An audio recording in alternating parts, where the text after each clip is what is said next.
What's up fellas, and welcome to the finale of Exo Zombies. Yes, it is time for the Descent Easter egg, which has some fun steps and a cool ending, but like all Easter eggs, it is very intense.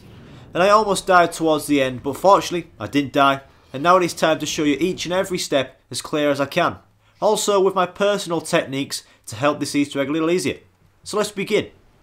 So like all Easter eggs, try start them as early as possible to make it a little easier. But for step 1, make your way into the tidal generator area of the map, and all you need to do is shoot 3 valves with any automatic weapon. As you can see, I was using the PDW. It does take a lot of bullets, but when the light above the valve turns blue, you can move on to the next valve and shoot that one.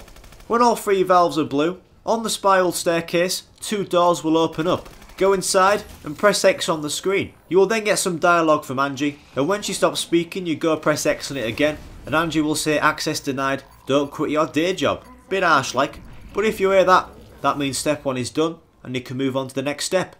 For step 2, you go to the lounge area of the map, open it up and go to the airlock's door. And all you're going to do is hold X on the door to depressurise it. This will take a long time to do, so it is best to leave a zombie at the end of the round. And if the zombies get too close and you have to stop holding X on the door, that is fine because it will save the progress you have made, so you can go and take the zombie away and then come back and keep on depressurising.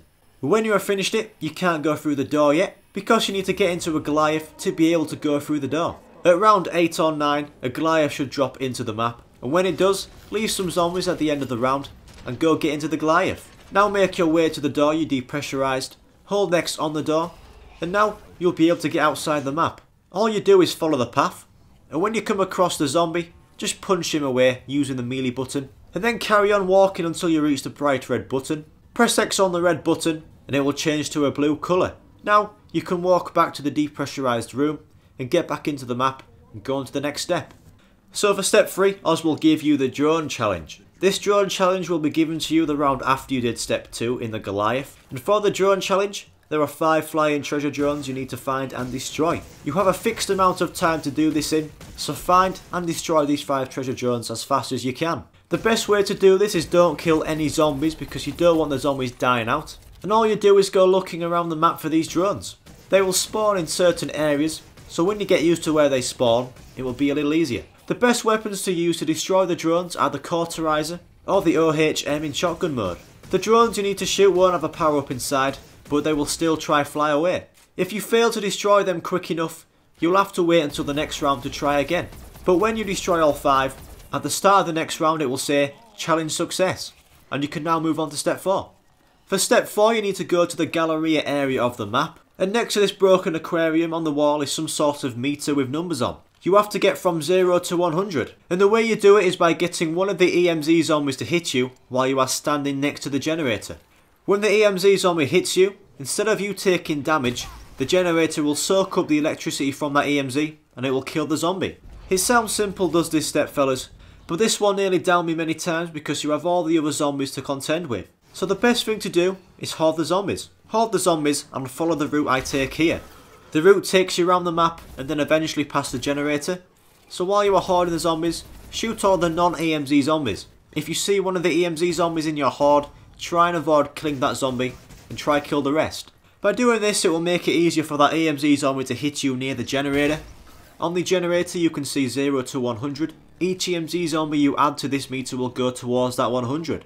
And I gotta say fellas, it took me so many rounds to complete this. I thought it would only take a few EMZ zombies, but I must have gave the generator around 10 EMZ zombies, and then it finally got to 100. And only 1 or 2 or even no EMZ zombies spawn around. And all I can say is just be careful doing this step. And lastly fellas, be patient with this step because it took me 8 rounds to do. When it reaches 100 on the meter, you will hear some dialogue from Angie, and you can move on to step 5. For step 5, Oz will give you the grenade challenge. You will have unlimited grenades, and I would definitely recommend buying the contact grenades off the wall for this. Those grenades are insane, and all you do is kill every zombie with the grenades. You can't use your primary or secondary weapons at all. The only button you use is the grenade button, and the best way to survive is to jump and then lob a grenade. That is probably the best way to do this step. But watch out for the EMZ zombies that can bugger up your Exo, because when that happens, you won't be able to jump and get away. So try and kill the EMZ zombies as soon as you see them. If you do fail the challenge, you can do the challenge next round. When all zombies are killed, At the start of the next round it will say challenge success and you can move on to step 6.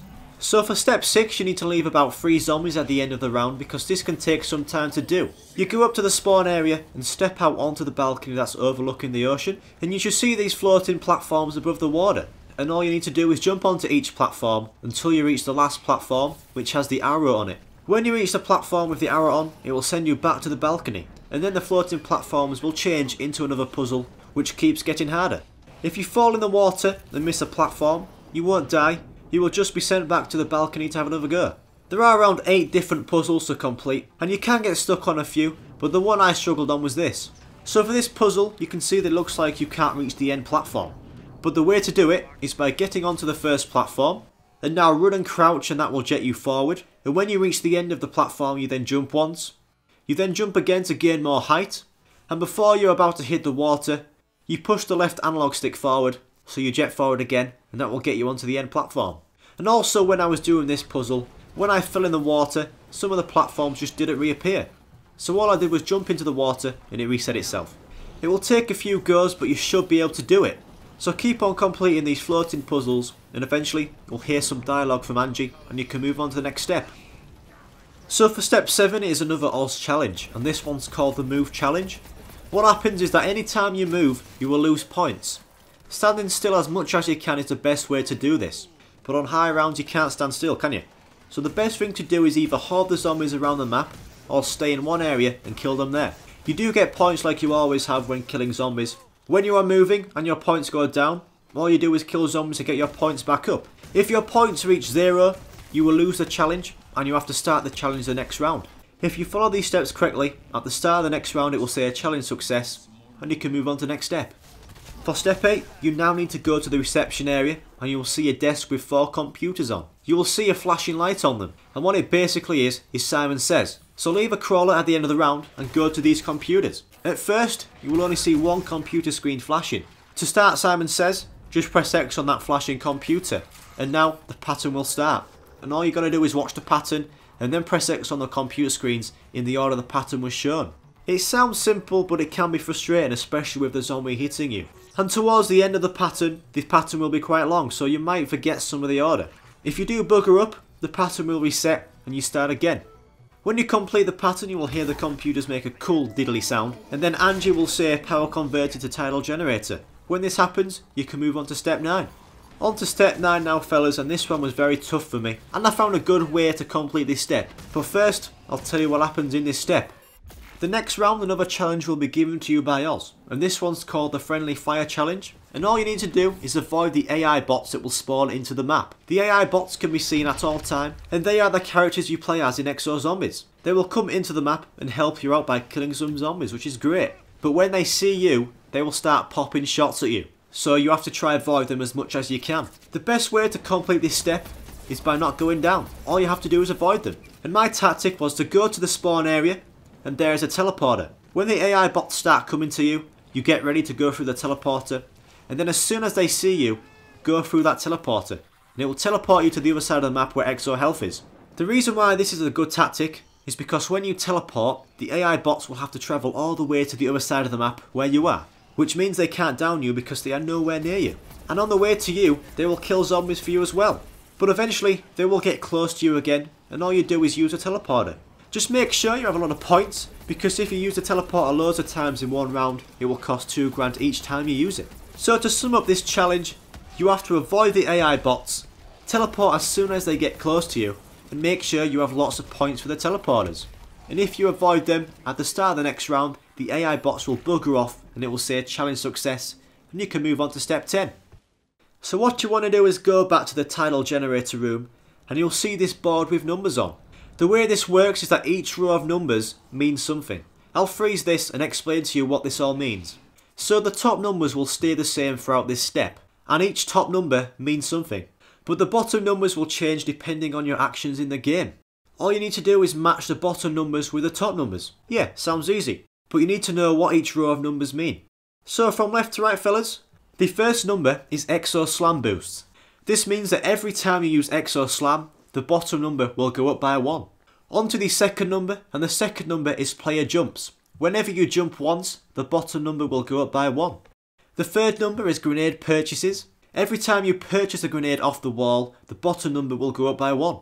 And lastly, the fourth number is zombies killed, which means every one zombie killed will make that bottom number go up by 1.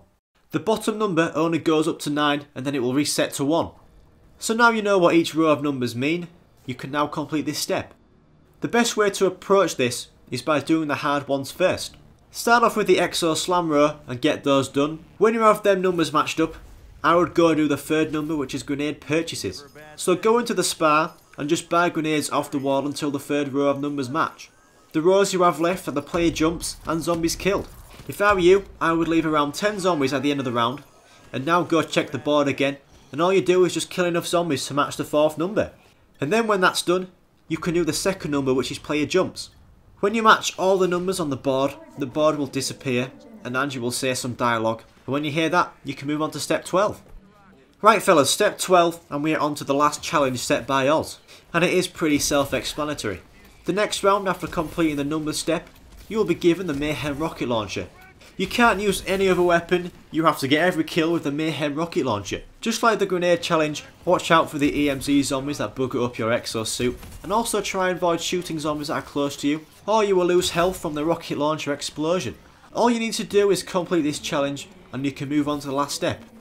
Now for the last step fellas, and before we get into this step, make sure you have full ammo on all your weapons because you'll be killing many zombies, and you can't go down at all, that is very important. So now return to the tidal generator room where you were matching the numbers on the board. Hit X on the screen and that will activate this teleporter. And the teleporter takes you to Ozzy's memories. Now all you do is stay alive with the other characters until the achievement pops up. This small area is the spawn area in the first Exo Zombie map Outbreak. And now lots of dialogue and banter will be done, so you can continue to defend yourself against the zombies. This talking is all about Oz, Atlas and the other characters, and it lasts for a long time. I'm not going to show you it all, but check the link below for the separate video I have done which shows you all the talking, and it basically explains the last bit of the story. But if you keep on fighting and you stay alive, eventually you will see the achievement pop up. Now you have unlocked double feature, which is basically a hardcore mode for this zombie map. So there you go fellas, thank you so much for watching this video, and thank you if you have been watching all of my Exo Zombie achievement and Easter egg guides on all 4 Exo Zombie maps. Now it is time to look forward to November, when Black Ops 3 comes out, and that means more zombies. Which means the same from us fellas doing videos on new zombie maps with achievement and Easter egg guides. So if you need any help with the new zombie maps, just come check out our channel Just Gaming fellas, because we'll be here to help you. Thanks again fellas, please subscribe to Just Gaming fellas, and I'll see you on Black Ops 3.